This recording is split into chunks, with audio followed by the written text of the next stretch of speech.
सच कभी छुपता नहीं, आईबीएन कभी रुकता नहीं। मैं मिर्जा अफजल बेग आपको दिन भर की खबरों से आगाह कराता हूँ। वीर बहादुर सिंह पूर्वांचल विश्वविद्यालय जौनपुर का दीक्षांत समारोह। राज्यपाल व कुलाधिपति आनंदीबेन पटेल ने कहा कि विद्यार्थी संस्कृति के अनुरूप करे व्यक्तित्व का निर्माण।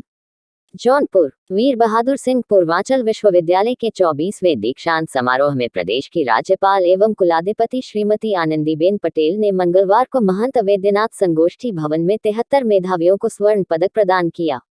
इसके साथ ही 67 शोधार्थियों को PhD की उपाधि दी गई। कक्षा 6 से 8 के 51 बच्चों को स्कूल बैग भी उपहार में दिए गए। दीक्षांत समारोह के संबोधन में कुलाधिपति श्रीमती आनंदीबेन पटेल ने कहा कि विद्यार्थी संस्कृति के अनुरूप अपने व्यक्तित्व और चरित्र का निर्माण करें, यही वास्तविक शिक्षा है। नई शिक्षा नीति 2020 राष्ट्रीय चरित्र और व्यक्तित्व निर्माण के साथ देश को उन्नत राष्ट्र की श्रेणी में खड़ी करने में सहायक होगी। उन्होंने कहा कि विद्यार्थी फूल की तरह गुणवान होने के साथ साथ विनम्र बने। बाल विवाह पर सख्ती दिखाते हुए उन्होंने कहा कि इसका विरोध घर के सदस्यों से ही शुरू हो। ऐसे समारोह में न शामिल हो, न लोगों को शामिल होने दें। कुपोषित बच्चे बाल विवाह की देन हैं। उन्होंने कहा कि विश्वविद्यालय एवं महाविद्यालय के शिक्षक टीबी मुक्त समाज के लिए आगे आएं। एक शिक्षक एक बच्चे को गोद ले, तभी टीबी का समूल नाश होगा। उन्होंने कहा कि आंगनबाड़ी केंद्रों के मदद पर भी जोर दिया। महिलाओं के अत्याचार और हिंसा पर उन्होंने गंभीर सवाल उठाए। कहा कि महिला माँ है, बहन है, पत्नी है, भाभी है, वही वंश को आगे बढ़ाती है। उन्होंने समाज में परिवर्तन के लिए महिलाओं से अपनी सोच बदलने को भी कहा। दीक्षांत उद्बोधन में मुख्य अतिथि रानी लक्ष्मीबाई केंद्रीय कृषि विश्वविद्यालय झांसी के कुलाधिपति प्रख्यात कृषि वैज्ञानिक प्रो. पंजाब सिंह के कहा कि न्यू इंडिया के स्लोगन के साथ भारत एक बार पुनः अपनी खोई हुई ताकत को प्राप्त करना चाहता है। उन्होंने कहा कि विश्व गुरु बनने के लिए भारत को नए सिरे से जी तोड़ मेहनत करनी होगी। इसके के साथ शिक्षा, स्वास्थ्य, कृषि और उद्योग के क्षेत्र में क्रांतिकारी सुधार लाने होंगे। भारत सरकार की नई राष्ट्रीय शिक्षा नीति 2020 देश के युवाओं में उड़ान भरने के लिए पंख लगाने और पुराने गौरव को पाने का एक प्रयास है। उन्होंने कहा कि भारत अपने भविष्य के सुनहरे दौर के करीब है, जहां उसकी अर्थव्यवस्था नई ऊंचाइयों को छू सकती है।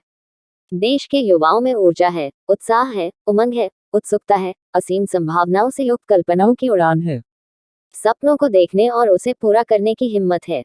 उन्होंने कहा कि भारतीय शिक्षा का इतिहास भारतीय सभ्यता का दर्पण है और हमारी भव्य विकसित सभ्यता का प्रमाण भी। शिक्षा के साथ साथ स्वास्थ्य भी एक ऐसी मूलभूत आवश्यकता है जो देश के अंतिम व्यक्ति तक गुणवत्तापूर्ण ढंग से पहुंचना जरूरी है। भारत सरकार के आयुष्मान भारत योजना की सराहना होनी चाहिए। उन्होंने कहा कि देश की GDP में कृषि का 15% योगदान है, वहीं लगभग 50% रोजगार के अवसर भी यह उपलब्ध कराता है। इसलिए कृषि और कृषक देश में महत्व है। इसे और मजबूत करने से ग्रामीण उद्यमियों को प्रोत्साहन मिलेगा। विश्वविद्यालय की कुलपति प्रो. निर्मला S. मौर्य ने वसंत पंचमी की बधाई देते हुए कहा कि विश्वविद्यालय नए कीर्तिमान स्थापित कर रहा है। कोविड काल में भी विश्वविद्यालय निरंतर प्रगति के पथ पर अग्रसर रहा। विश्वविद्यालय ने शैक्षणिक, प्रशासकीय अनुसंधान, संगोष्ठी, मासिक परिचर्चा, निर्माण, पर्यावरण संरक्षण के कार्यक्रमों के साथ साथ सामाजिक सरोकारों से जुड़े कार्य एवं शासन की मंशानुसार निर्देशित अन्य कार्यों का आगे बढ़कर नेतृत्व किया है। उन्होंने कहा कि विश्वविद्यालय न केवल एक शैक्षणिक संस्थान है, बल्कि बौद्धिक और चारित्रिक चेतना के निर्माण का एक केंद्र भी है। आधुनिक प्रयोगशालाओं, कक्षाओं, योग्य शिक्षकों के मार्गदर्शन, उपयुक्त प्रशिक्षण एवं पाठ्येतर गतिविधियों में तल्लीनता ही बहुमुखी विकास के मार्ग को प्रशस्त कर सकती है। ज्ञानार्जन के विभिन्न तकनीकी साधनों के बावजूद परंपरागत कक्षाओं में विद्यार्थी एवं शिक्षक का शैक्षणिक संवाद उनके प्रभावशाली निर्माण का सर्वोच्च कारक सिद्ध होता है। कुलपति ने विश्वविद्यालय की उपलब्धियों को भी गिनाया। दीक्षांत समारोह की शुरुआत में शोभायात्रा निकाली गई, जिसका नेतृत्व कुलसचिव महेंद्र कुमार ने किया। शोभायात्रा में अतिथियों के साथ कार्य परिषद एवं विद्या परिषद के सदस्य शामिल हुए।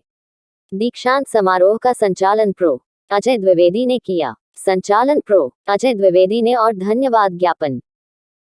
हमारे चैनल को शेयर, लाइक और सब्सक्राइब करना ना भूलें।